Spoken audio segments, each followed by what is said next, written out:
तो क्या रूस यूक्रेन पर परमाणु हमला करने की तैयारी कर रहा है? नमस्कार, मैं हूं नीलू। देखिए, कुछ बातें ऐसी सामने आई है जिससे नाटो देश यानी यूरोपियन कंट्रीज और खुद यूक्रेन भी डर गया है। रूस के खिलाफ युद्ध में हालिया हफ्तों में यूक्रेन ने तेजी से चीजों को अपने पक्ष में किया है। Institute for the study of war यानी ISW ने बताया कि अप्रैल में रूसी सेनाओं के हाथ से 116 वर्ग मीटर का जो पूरा इलाका था, वर्ग किलोमीटर का जो पूरा इलाका था, यानी 116 किलोमीटर का जो इलाका था वो निकल गया। यूक्रेन के लंबी दूरी वाले ड्रोन और मिसाइलों ने रूसी इलाके के अंदरूनी हिस्से, तेल क्षेत्र और सैन्य भंडारों पर हमले शुरू कर दिए हैं। अब तो यूक्रेन का जो ड्रोन है वो मॉस्को तक जा पहुंचा है। एक्सपर्ट का कहना है कि यूक्रेन के खिलाफ रूस की सैन्य कार्रवाई रफ्तार खो रही है, धीरे धीरे सुस्त पड़ रही है। युद्ध के मैदान में यूक्रेन की बढ़त ने रूस के परमाणु हथियार इस्तेमाल करने की आशंका को बढ़ा दिया है। इसलिए शुरुआत में जो मैं कह रही थी कि क्या रूस यूक्रेन पर परमाणु हमला करेगा, इसी को लेकर यह आशंका और प्रबल हो गई है।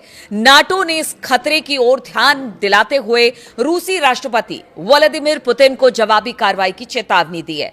देखिए, जैसे ही ये खबर पूरे यूरोप में फैली कि हो सकता है कि अब लंबे युद्ध से परेशान हो चुके हैं पुतिन और इस युद्ध को समाप्त करने के लिए हो सकता है कि परमाणु हथियारों का इस्तेमाल करे, तो अब नाटो ने भी रूस को चेतावनी दे दी है। यूरेशियन टाइम्स के मुताबिक रूस दुनिया में सबसे ज्यादा सैन्य ताकत रखने वाले देशों में एक है जिसके पास परमाणु हथियारों का एक बड़ा जखीरा है। रूस के पास 5400 से ज्यादा परमाणु हथियार हैं। यूक्रेन जैसे अपेक्षाकृत कमजोर देश से पिछड़ने के रूस के डर ने परमाणु सवाल को सुर्खियों में ला दिया है। यानी देखिए, लग रहा था कि रूस अगर यूक्रेन से लड़ेगा, 4 साल से ज्यादा का वक्त हो गया है और उस समय कहा जा रहा था कि बहुत जल्द रूस जो है यूक्रेन को हरा देगा, ये लड़ाई महीने दिन तक भी नहीं चलेगी। लेकिन सोचिए, 4 साल बीत गए इस लड़ाई को, लेकिन अब तक किसी तरह की हार यूक्रेन को नहीं मिली है, बल्कि एज यहां पर कई जगहों पर यूक्रेन को दिखाई दे रहा है रूस के बनिस्बत।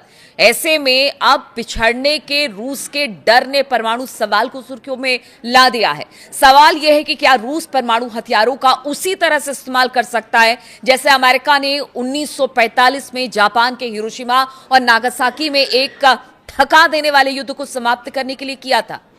रूस ने दावा किया है कि उसने इस्कंदर M मिसाइल प्रणालियों के लिए परमाणु हथियार बेलारूस पहुंचा दिए हैं। रूसी रक्षा मंत्रालय के अनुसार इन हथियारों को बेलारूसी मिसाइल ब्रिगेड के तैनाती क्षेत्र में शिफ्ट करने का काम शुरू कर दिया गया है। परमाणु बलों से जुड़े अभ्यासों के हिस्से के रूप में इसे देखा जा रहा है। कहा जा रहा है कि रूस और बेलारूस मिलकर एक परमाणु का प्रशिक्षण कर रहे हैं और उसी को लेकर यह सब किया गया है। लेकिन बेलारूस के रक्षा मंत्रालय ने 21 मई को वीडियो जारी किया। इसमें कथित तौर पर परमाणु हथियार ले जाते हुए बैलिस्टिक मिसाइल पनडुब्बियों को समुद्री प्रशिक्षण क्षेत्रों की ओर जाते हुए और सैनिकों को विमानों के लॉन्चर पर मिसाइल लगाते हुए दिखाया गया। बेलारूस और रूस के सैनिक परमाणु हथियारों के लिए तालमेल कर रहे हैं और कहा जा रहा है कि बेलारूस ही वो जगह है जहां से यूक्रेन पर परमाणु हमला रूस कर सकता है। रूस के रक्षा मंत्रालय ने घोषणा की है कि इन अभ्यासों में 64,000 सैन्यकर्मी और करीब 7,800 तरह तरह के साजो सामान शामिल हुए हैं। इसमें 200 से ज्यादा मिसाइल लॉन्चर, 140 से ज्यादा मानव रहित हवाई वाहन, ड्रोन, 73 समुद्री जहाज, 13 पनडुब्बियां शामिल हैं। इनमें से 8 पनडुब्बियां ऐसी जो कि मिसाइलें ले जाने में सक्षम है। यूक्रेन ने कहा कि बेलारूस में रूसी परमाणु हथियारों की तैनाती और संयुक्त परमाणु अभ्यास वैश्विक सुरक्षा व्यवस्था के लिए चुनौती पेश करते हैं। बेलारूस नाटो की सीमाओं के पास अपना परमाणु ठिकाना बनाकर एक खतरनाक मिसाल कायम कर रहा है। इसकी उन सभी देशों को निंदा करनी चाहिए जो कि परमाणु कार्यक्रम का विरोध करते हैं। रूस बेलारूस के संयुक्त प्रैक्टिस को लेकर नाटो महासचिव मार्क रूट ने मॉस्को को एक कड़ी चेतावनी जारी कर दी है। उन्होंने कहा है कि रूस अगर यूक्रेन के खिलाफ परमाणु हथियारों का इस्तेमाल करता है तो उसे विनाशकारी परिणामों का सामना करना पड़ेगा।